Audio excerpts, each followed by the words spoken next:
तो रामचरितमानस के अंदर क्या कथा आती है कि एक बार माता सती और भगवान शिव ये जंगल में वन में विचरण कर रहे होते हैं। उसी वन में, ये तब की बात है जब रावण माता सीता का हरण कर लेता है, ठीक है, उनको किडनैप करके उनको अगवा करके ले जाता है। और भगवान जंगलों में लक्ष्मण जी के साथ बड़े परेशान होते हैं और चीख पुकार कर रहे होते हैं कि सीता कहाँ हो, मतलब ढूंढ रहे होते हैं सीता माता को, दुखी होते हैं, परेशान होते हैं, व्याकुल होते हैं। यह देख के, क्योंकि माता सती को पता है कि भगवान शिव के आराध्य जो हैं, भगवान शिव कहते थे कि मेरे आराध्य भगवान राम हैं, और राम जी बात कहते थे कि मेरे आराध्य शिव हैं। तो माता सती ने उनसे प्रश्न किया भगवान शिव से कि प्रभु, आप जिस ब्रह्म स्वरूप राम का चिंतन करते हो, जिसको आप ईश्वर तत्व कहते हो, क्या ये वही राम? क्योंकि सामने जो राम दिख रहा था उनको, वो राम किसी भी एक आम इंसान की तरह बिहेव कर रहे थे। जिसकी वाइफ किडनैप हो गई है, जिसकी पत्नी का हरण हो गया है, तो वो व्यक्ति परेशान होता है, ढूंढता है, बेबस हो जाता है, दुखी हो जाता है। और पर ब्रह्म तो निर्गुण है, उसके अंदर तो कहीं कोई परेशान होना, व्याकुलता या कोई भी मानवीय तो कोई गुण है नहीं ब्रह्म के अवस्था में। तो वहां पे डाउट, एक मन में जिज्ञासा थी। भगवान शिव ने जब पहली बार इस बात को जाना कि सती के मन में डाउट आ गया है ब्रह्म को लेके, यानी ज्ञान को लेके, सत्य को लेके, राम सत्य स्वरूप है, सत्य के प्रति जब व्यक्ति के मन में डाउट आ जाता है, शंका आ जाती है, तो वहां पे जो शक्ति होती है वो जो माया है, यानी जो शक्ति का गुण है, जैसे प्रकृति कहते हैं, भगवान शिव पुरुष है और माँ भगवती जो है प्रकृति है। तो प्रकृति यानी शक्ति जब वो ज्ञान विमुख हो जाती है, जब उसको ज्ञान पे ही, अपने ही ज्ञान का डाउट हो जाता है, तो वो अपनी ही माया में उलझ जाती है। ऐसा कहते हैं कि भगवान शिव ने फिर माँ भगवती को कहा कि आप परीक्षा मतलब ले सकते हो कि वो राम है कौन है। तो माता सती सीता माँ का रूप धारण करके जंगल में जाती है और राम भगवान के पास जाती हैं। और जब राम भगवान उनको देख लेते हैं तो वो पहचान लेते हैं कि ये तो मेरे आराध्य शिव जी की अर्धांगिनी माँ सती है। सीता तो थी नहीं, जबकि दिख रही थी सीता जैसे, तो उन्होंने पहचान लिया। तो वहाँ माता सती को समझ में आ गया कि ये तो राम मुझे पहचान गए हैं, तो ये परब्रह्म परमेश्वर ही है, या जो भी पूर्ण रूपेण ईश्वर है। इसके बाद माता सती संकोच करते हुए, उनको पता था क्योंकि मेरे हस्बैंड ने बोला है जब कि ये शिव जी ने बोला है कि ये ब्रह्म स्वरूप है, तो मुझे इस पर डाउट नहीं करना चाहिए था, ठीक है।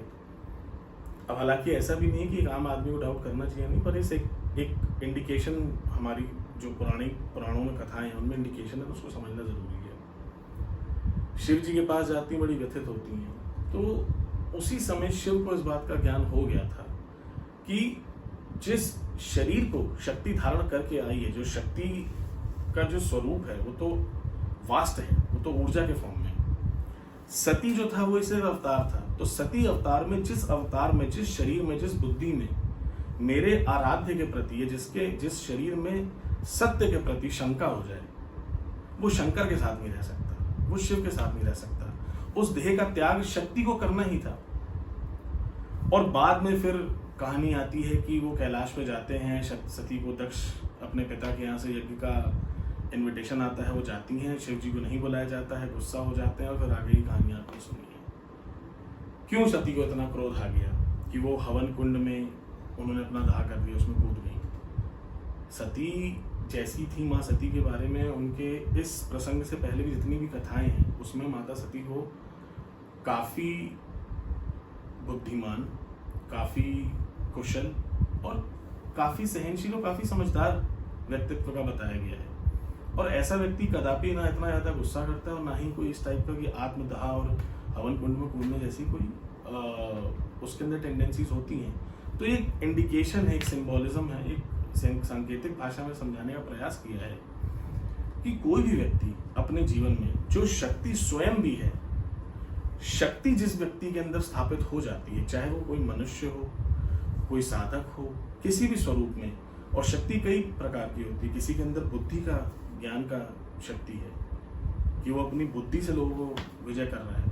किसी के पास धन की शक्ति, उसके पास पैसा है, किसी के पास सिद्धियां हैं, तो अलग अलग प्रकार। किसी के पास आकर्षण शक्ति है, उसकी वाणी में वो वेग है कि वो जब वो बोलना शुरू करता है तो 1000-2000 की संख्या चुप करके सुनने लगती है। अलग अलग प्रकार की शक्ति है। चाहे कोई तांत्रिक, कोई साधक हो, उसकी अपनी सिद्धि है।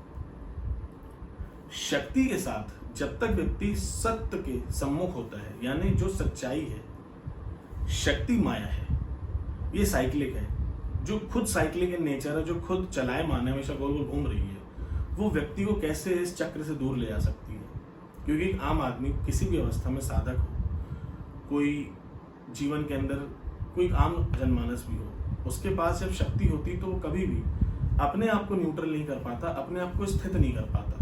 क्योंकि शक्ति जब हमारे पास होती तो हमारे पास शक्ति का दम आता है। शक्ति को संभालना बहुत कठिन है। शक्ति का स्वभाव होता है कि जब भी वो कहीं इकट्ठी हो जाती है, किसी देश के पास मान लीजिए न्यूक्लियर एनर्जी बहुत ज़्यादा है, न्यूक्लियर बॉम्ब है उसके पास बहुत ज़्यादा, वो उससे रहा ही नहीं जाएगा बिना टेस्ट करे। किसी इंसान के पास मान लीजिए कोई साधक है, उसके अंदर कोई कला आ गई, कौतुक, कोई जादू की कला आ गई, वो बिना किसी को दिखाए रह नहीं सकता जब तक दिखा न दे, एक आध बार उसका अप्लाई ना कर ले। शक्ति चाहती है कि मेरा, शक्ति का स्वभाव है कहीं भी नष्ट हो जाना, कहीं भी उपयोग में आ जाना, या कहीं भी ट्रांसफॉर्म कर जाना। बच्चा होता है, बड़ा होता है, उसके अंदर एक सेक्सुअल एनर्जी पनप रही होती है, एक उम्र आती है उसके बाद उसको रोक ही नहीं पाता, उसका क्षय होना प्राकृतिक रूप से शुरू हो जाता है। शक्ति का स्वभाव है। इसलिए जो ब्रह्मचारी लोग भी, जैसे मैंने आपको बताया, तो वो भी एक शक्ति है। हमारी जो सेक्सुअल एनर्जी वो भी पावर है, तो उसको कंट्रोल करने के लिए प्रॉपर प्रोसेस है, तभी आप कंट्रोल कर सकते हो। और इसलिए शक्ति को संभालने की प्रक्रिया है वो, इसलिए उसको ब्रह्मचर्य का बड़ा इंपॉर्टेंस भी है अध्यात्म में, हिंदू धर्म में, और भी कई संस्थाएं हैं, कई धर्म में, क्योंकि वो शक्ति को संभालना सिखाते हैं। शक्ति के स्वभाव के साथ शक्ति की जो टेंडेंसीज हैं उसके तरफ इतना आकर्षित होता है एक व्यक्ति, जिसके पास शक्ति होती है, उसका जो धारक है, उसका जो साधक है, वो इतना आकर्षित होता है कि कभी वो सत्य का दर्शन कर ही नहीं पाता, कभी वो समझ ही नहीं पाता कि शक्ति मिली ही इसलिए थी कि इस शक्ति का जो स्वभाव है उसका चिंतन किया जा सके, कि जब मैं शक्ति को प्राप्त हूँ तो मेरे अंदर क्या परिवर्तन आ रहे हैं, इसमें जो ये परिवर्तन मेरे अंदर लाए जा रहे हैं, इस परिवर्तन से क्या मैं फिर से किसी दूसरे चक्र के अंदर फंस रहा हूँ, कोई और बंधन बना रहा हूँ, या इस शक्ति को प्राप्त करने के बाद मैं बाकी कई अन्य बंधनों से मुक्त हो रहा हूँ और स्थिरता की तरफ आ रहा हूँ और शून्यता की तरफ आ रहा हूँ और न्यूट्रलिटी की तरफ आ रहा हूँ। आप कभी भी पाएंगे कि शक्ति का उपयोग अगर किया जाएगा, जब भी शक्ति का उपयोग होता है तो एक नया साइकिल क्रिएट होता है। शक्ति किसी प्रकार की भी सृजनात्मक होती है, क्रिएटिव होती है। किसी भी टाइप की एनर्जी हो, किसी प्रकार की शक्ति हो, वो कुछ ना कुछ नया ही पैदा करती है। इसीलिए एक आम जीवन में आप देखेंगे कि बड़े बड़े प्रगाढ़ विद्वान होते हैं, ध्यान के क्षेत्र में, योग के क्षेत्र में, तंत्र के क्षेत्र में, इंटेलिजेंस में, किसी भी फील्ड में आप देख लो, जब शुरुआत करते हैं, जब उनके अंदर उतना ज़्यादा ज्ञान नहीं होता, उतनी पावर नहीं होती, उतनी शक्ति नहीं होती, तो उनके स्वभाव में, उनके विचारों में काफ़ी ज़्यादा आपको स्थिरता महसूस होगी। साधक जीवन इसलिए बेहतर माना जाता है क्योंकि साधक का जीवन फिर भी स्थिरता के करीब होता है। जो सिद्ध हो जाते हैं उनके जीवन के अंदर कठिनाइयाँ ज़्यादा है, क्योंकि उनके पास जितनी शक्ति उतनी साधक के पास नहीं होती। उतनी शक्ति को संभालना और संभालते हुए स्थिर रहना बहुत कठिन है। इसीलिए जो सिद्ध हो जाते हैं वो या तो ज़्यादातर उलझ जाते हैं, फंस जाते हैं, उसी सिद्धि में ही फंस जाते हैं और अपने जीवन का अंत कर देते हैं। और अगर कुछ उसको संभाल सकें तो वो फिर उस सिद्धि से भी परे चले जाते हैं और परम अवस्थाओं को प्राप्त करते हैं। तो ये है शक्ति का सीन और तंत्र के अंदर शक्ति का क्या प्रकोप है। माया है, साइक्लिक है, उलझाएगी, बीच में आने, उससे परे हटने के लिए बिना शक्ति अर्जित करे आप शक्ति के स्वभाव को भी अनुभव नहीं कर सकते। अगर मुझे ये बात समझनी है कि धन राशि प्राप्त होगी, जब जीवन में ऐश्वर्य आ जाए, मेरे पास ढेर सारा पैसा हो, ये भी एक शक्ति है। जब तक मैं उतना पैसा कमा ना लूँ, मुझे कैसे महसूस होगा कि वो अनुभव कैसा होता है जब आपके पास खर्चे करने के लिए शायद 2-4 हज़ार भी ना हो, खर्चे ही नहीं है, पर पास में आपके पास लाखों अरबों करोड़ों रुपए पड़े हैं। कैसे हैंडल करोगे सिचुएशन, कैसे मैनेज करोगे? उसको सीखने के लिए आपके पास पैसे होने ज़रूरी हैं।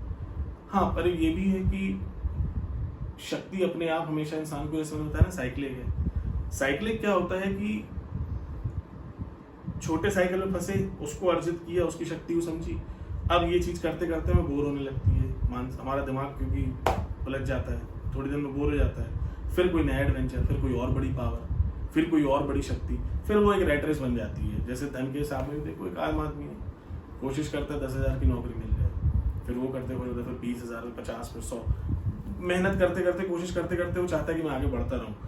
ठीक है, एक अवस्था आती है जहाँ पे आपकी बेसिक नेसेसिटी, आपके जीवन के अंदर जो मूलभूत जो रिक्वायरमेंट है, जो मूलभूत जरूरतें हैं, आपकी बेसिक रिक्वायरमेंट्स हैं, वो सब पूरी हो रही हैं आपके पास। ठीक है, थोड़ा सेफ्टी भी है, सेविंग्स भी हो गई।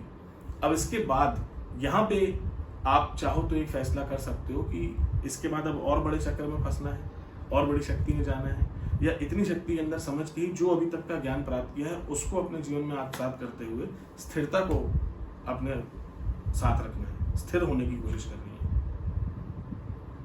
अगर और बड़े साइकिल में गया तो फिर वो शक्ति के चंगुल में है, अगर स्थिरता की तरफ आ गया तो मतलब पुरुष का भी उसमें प्रकोप है। और इसलिए गुरु को पुरुष पदार्थ कहा गया है, क्योंकि गुरु शक्ति भी देता है, गुरु शक्ति भी देता है, और गुरु व्यक्ति को बुद्धि भी देता है, सद्मार्ग भी देता है, वो ज्ञान भी समझाता है, जिससे वो शक्ति के चंगुल में ना फंसे, अनुभव कर ले और स्थिरता की तरफ वापस आ जाए। इसलिए किसी भी गुरु को, मैंने ऐसे कई गुरुजन देखे हैं जो कि पहले कुछ नया सिखाते हैं, वो चीज़ जब आप सीख लेते हो, आपको उसका अनुभव हो जाता है, उसका फिर वापस आपसे वो लेते। उसका कारण ये है कि अनुभव भी करा दिया, वो ज्ञान भी मिल गया, और आप उस चीज़ के चक्कर में भी, उलझन में भी नहीं फंसा। तो है, गुरुओं की माया है ये।